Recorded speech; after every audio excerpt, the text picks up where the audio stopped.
5 बड़े संकेत जो बताते हैं कि आप सामान्य लोगों से ऊपर उठ चुके हैं। आप बाकी लोगों से अलग हैं, तो आइए जानते हैं उन 5 लक्षणों के बारे में। पहला, आपको अंदर से शांति महसूस होगी। जैसे ही आप चेतना के उच्च स्तर पर जाते हैं, आप स्वाभाविक रूप से दुश्मनी, बदला निकलना और गुस्से जैसी भावनाओं को छोड़ना शुरू कर देते हैं। आपको अपने अंदर एक शांति का अनुभव होने लगता है। आपको लगेगा कि जो चीजें अभी तक आपको परेशान कर रही थीं, वो अब आपको प्रभावित नहीं करती हैं।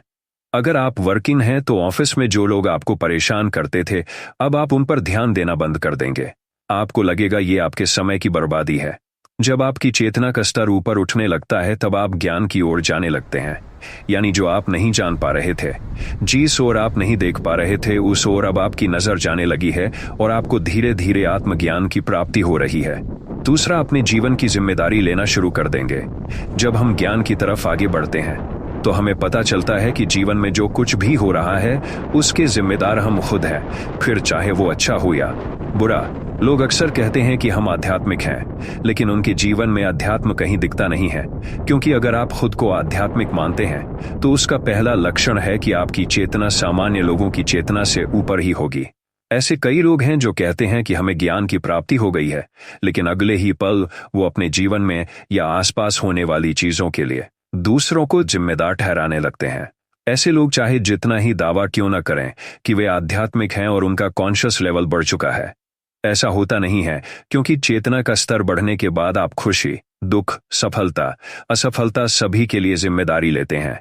आपकी खुशी अब दूसरों पर निर्भर नहीं होती, क्योंकि आपको पता लग जाता है कि आपको अपने जीवन में होने वाली हर चीज की जिम्मेदारी आप ही की है। आप जीवन में किसी पर आश्रित नहीं होते। अगर आप ऐसे ही हैं तो समझ लीजिए आपकी चेतना का स्तर बढ़ रहा है और 100% आप एक आध्यात्मिक व्यक्ति हैं। आप भी शायद उन लोगों में से होंगे जो दूसरों की केयर करने में तो बहुत आगे होंगे, लेकिन जहां अपनी बात आएगी, वहां आप अपनी बात आएगी, केयर नहीं कर पाएंगे। अगर ऐसा है तो समझिए अभी आपकी चेतना का स्तर वही है जहां था। जो लोग आध्यात्मिक रूप से मजबूत होते जाते हैं, उनकी चेतना का स्तर बदलता है और वे सेल्फ केयर को प्राथमिकता देना शुरू कर देते हैं। चौथा लक्षण है, आप अकेले समय बिताना ज्यादा पसंद करेंगे। लोगों से घिरे होने पर आपको कभी भी अपने अस्तित्व का पता नहीं लग पाता। जितने तरह के लोग, उतने तरह के चरित्र। ज्यादातर लोग इसी तरह अपनी पूरी लाइफ बिता देते हैं और उन्हें अपने अंदर झांकने का मौका नहीं मिलता। अलोन टाइम वो नहीं है जिसमें आप आसपास के लोगों के साथ कटकर अकेले हो जाएं और उस अकेलापन में पिक्चर सीरियल देखें। अलोन टाइम का अर्थ है आप एकांत में अधिक समय बिताने की तीव्र इच्छा के साथ हैं और अपने मन के अंदर झांक रहे हैं। एकांत में यह जरूरी है कि आप अपने भीतर देखें, जानने की कोशिश करें कि आपका उद्देश्य क्या है। जितना अधिक समय आप शोर से दूर शांति की ओर बढ़ने में बिताएंगे, उतने आप अपनी आत्मा से जुड़ते जाएंगे। 5वां संकेत, आप खुद से सवाल करने लगेंगे। सेल्फ रियलाइजेशन का पहला चरण होता है कि आप खुद से सवाल करने लग जाते हैं। आप इस दुनिया में क्यों आए हैं? आपका उद्देश्य क्या है और कैसे आप ज्ञान की प्राप्ति कर सकते हैं?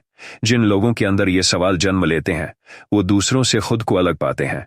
शुरुआत में आपको लगेगा कि आपके साथ क्या हो रहा है, लेकिन धीरे धीरे जब आप ज्ञान अर्जित कर लेंगे, आपको कुछ अलग महसूस नहीं होगा, बल्कि आप पूरा महसूस नहीं होगा, बल्कि आप पूरा महसूस करने लगेंगे। ऐसा शायद आपके साथ भी हो रहा होगा कि आप 20 साल की उम्र में दोस्तों, रिश्तेदारों और पड़ोसियों से घिरे रहते होंगे, लेकिन धीरे धीरे जैसे आपकी उम्र बढ़ रही है, या यूं कहें कि जैसे जैसे आप ज्ञान के रास्ते पर चल रहे हैं, आपका ग्रुप छोटा होता जा रहा है। ऐसा हर व्यक्ति के साथ नहीं होता, क्योंकि हर किसी को ज्ञान की प्राप्ति नहीं होती और न ही हर किसी व्यक्ति की चेतना का स्तर ऊपर उठता है। अक्सर हम में से 90% लोग ऐसे होते हैं जो जिस चेतना के साथ जन्मे थे, उसी चेतना के साथ मर जाते हैं। पूरी जिंदगी को धर्म, ऐश्वर्य, संपदा और पद प्रतिष्ठा के पीछे भागते रहते हैं और ये सब उन्हें मिल भी जाता है, लेकिन ये सारी दुनियावी चीजें उनकी चेतना को प्रभावित नहीं करती। चेतना, या जिसे हम कॉन्शियसनेस भी कहते हैं, वो सिर्फ ज्ञान से प्रभावित होती है और यह ज्ञान धीरे धीरे आपको सत्य की ओर ले जाता है। ऐसा नहीं है कि चेतना का स्तर उठते ही आप गरीब हो जाएंगे, आपके पास से धन चला जाएगा या फिर आप किसी फकीर की तरह जीने लगेंगे। चेतना का स्तर जैसे जैसे ऊपर उठता है, वैसे वैसे आप इन चीजों को ही सब कुछ मान लेना बंद कर देते हैं। ये इस तरह है कि जैसे आपके पास 800 हैं, यदि आप खुश नहीं होंगे तब भी आप खुश रहेंगे, क्योंकि आपको पता लग जाता है कि ये दुनिया, ये चीजें आपकी खुशी का कारण नहीं है।